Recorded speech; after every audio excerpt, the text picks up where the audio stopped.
Welcome back to Resistance Radio, everybody. Thank you for watching. And this is a continuation of our interview with Wisconsin District 8 congressional candidate Mark Scheffler. Happy to be. Yes, happy to have you.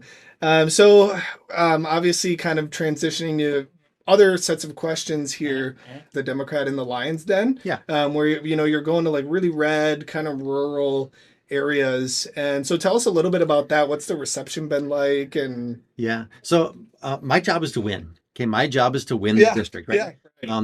And the thing that I really talk a lot about is just the importance of being at the table. And one of my favorite sayings is, if you're not at the table, you're on the menu. Yeah. Okay. I like that. It's a great saying, and what it tells me is that we need to figure out, we as Democrats and progressives, we need to figure out why for the last 18 years we've been on the menu. Yeah. Okay.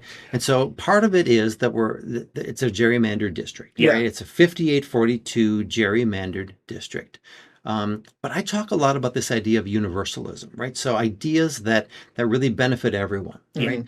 And so one of the things I think is just really important is that to do the math, Kristen Lyerly ran a great race 2 years ago, but she lost by 60,000 votes. Okay. So that was a 57-43 split. Okay. So it wasn't close. Right. I want to win now. And so I've been in the district for 30 years, and there's an opportunity for us to win, but I'm running a different kind of a campaign. So that campaign, a lot of people talk about it being, you're either a Republican or you're a Democrat. Right. And so what I'm doing is I'm running as a Democrat, and I've pledged to serve as an independent. And the reason to do that is because I can then expand that base to include independents in the middle who vote for the person and the policies, not for the party, but also a lot of lean GOP folks, people who lean GOP that recognize that MAGA is something unique. Which we're seeing a lot of now almost. Yeah. So I started doing this thing called a Democrat in the Lion's Den. So these are town halls. I'm the only one in the campaign that's done public town halls, and I started doing them in rural parts of the district first. Well, why? Because that's where most of those 60,000 folks that I need to flip half over to my side of the column exist. So I have a bit of an advantage.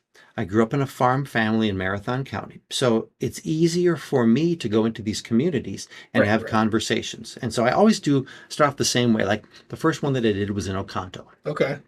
It's the deepest, reddest county in the district. Last fall, I went to the Oconto County Fair, talked to a lot of farmers, talked to a lot of folks, and started some great conversations. And I always start, whenever I'm doing any of these, or I'm at the fair, or I'm just even walking in Oconto or Oconto Falls or wherever, I always start the conversations the same way. I'm Mark Scheffler. I'm running for the House of Representatives. I'm running as a different kind of Democrat. Can I tell you what that means?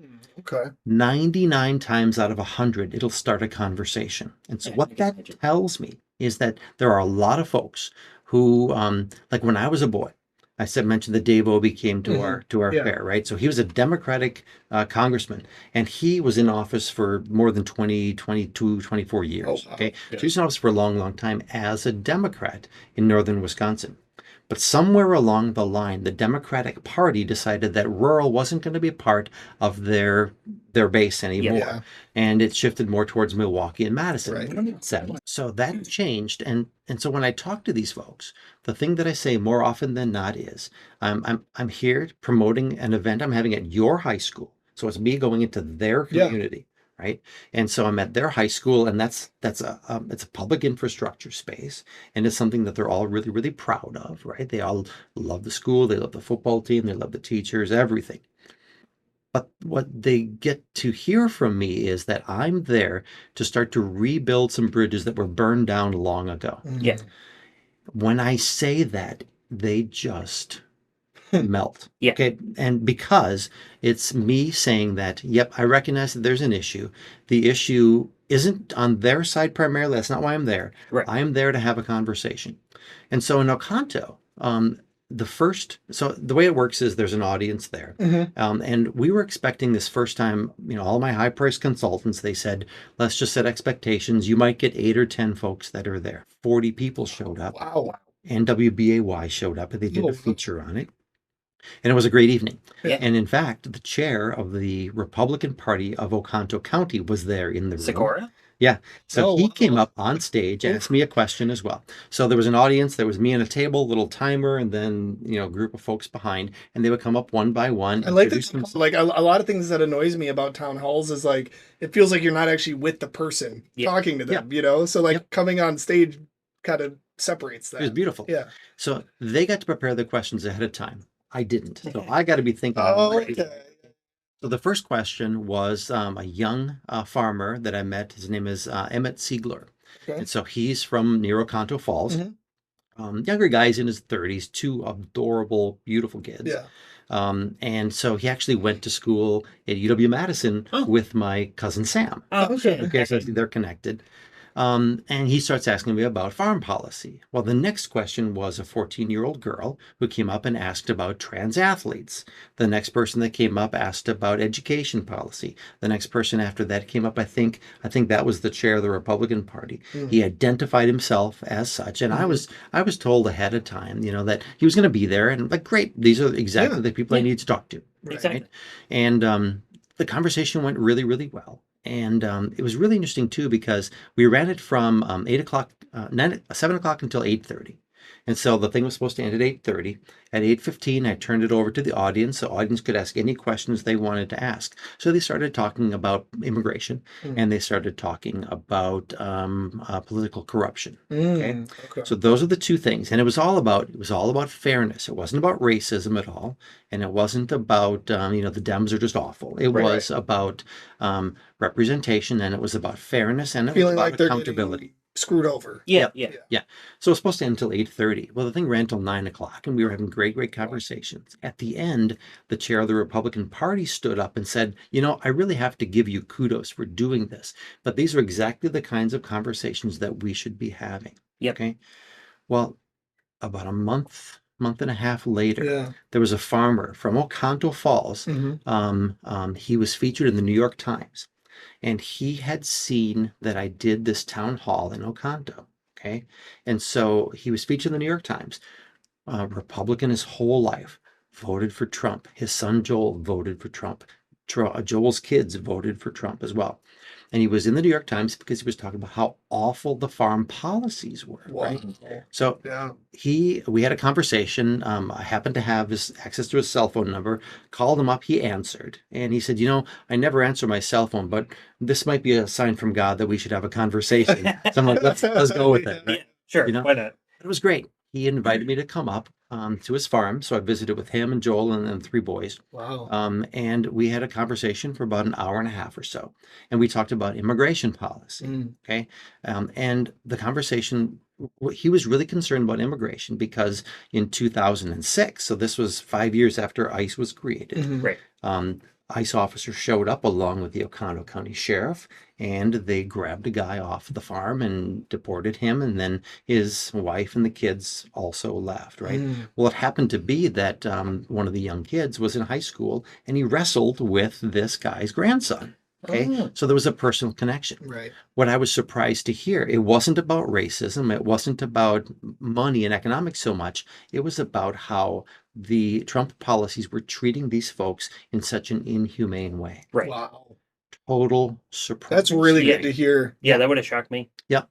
But at the end of the day, I mean, isn't that what we're talking about with immigrants too? Yeah. Isn't Yeah. that what we're talking Right. about with ICE, right? We Yeah. just want a policy and a process that's going to treat people humanely. Yeah, absolutely. Well, a few weeks ago, I had another person ask me, another conservative, ask me about my immigration policy. I said, here's my immigration policy. So everyone who is here, who's undocumented, has to register, but they have to be given guarantees that ICE isn't going to come after them. Okay. Okay? 100%. They have to pay a fine. They have to pay any back taxes. They have to agree to learn English. They have to be gainfully employed. They can't have run afoul of the law, so no felonies. Yeah. Misdemeanors are fine. Parking tickets, Yeah, whatever. Right. Okay, and then if those things happen, then they would be given immediately temporary protected status and start the process of getting permanent residency. And if they want to, a pathway to citizenship. Cool. The conservative said, that's exactly what I believe. What I didn't tell him was that was Barack Obama's. And Obama was the deporter in chief. He deported more people than anybody, including, I think, Mango year Mussolini. per year. Yes, Mango Mussolini. Yeah. But that's why these Democrat and the Lions Den town halls are so important to Yeah. my campaign, Yeah. because they give me a huge leg up against the folks that I'm running against, Tony Weed and my two Democratic Mhm. challengers, because I've had these conversations. Right. I've been having these conversations for 8 months. And again, I've got a little bit of privilege just because I'm from a farm family. I'm from Wisconsin. Yeah. So it's easier for me to do that. I get Playing to your that. strengths. Yeah. I get It's that. a game at the Yeah. end of the day, like Yeah. it makes sense. But my philosophy is that's the kind of thing that candidates should be doing more of. Yeah. Yeah. I agree. So when I say that, I'm a Democrat, I'm a Democrat. I was knocking doors for Russ Feingold back in the Oh wow. okay? Yeah. And I've been voting Democrat, and I've been talking about progressive policies, especially progressive economic policies, my whole adult life. And so you ask me why I'm running. Well, I'm running really because I think there's this idea of, I call it's called universalism, right? It's just the idea that we have a lot of things in common, right? And so my candidacy is a bit unique because although I'm running as a Democrat, I've stated from the get-go, and I've been rock solid consistent on this every single time that I've been asked, I'm going to serve in the House as an independent.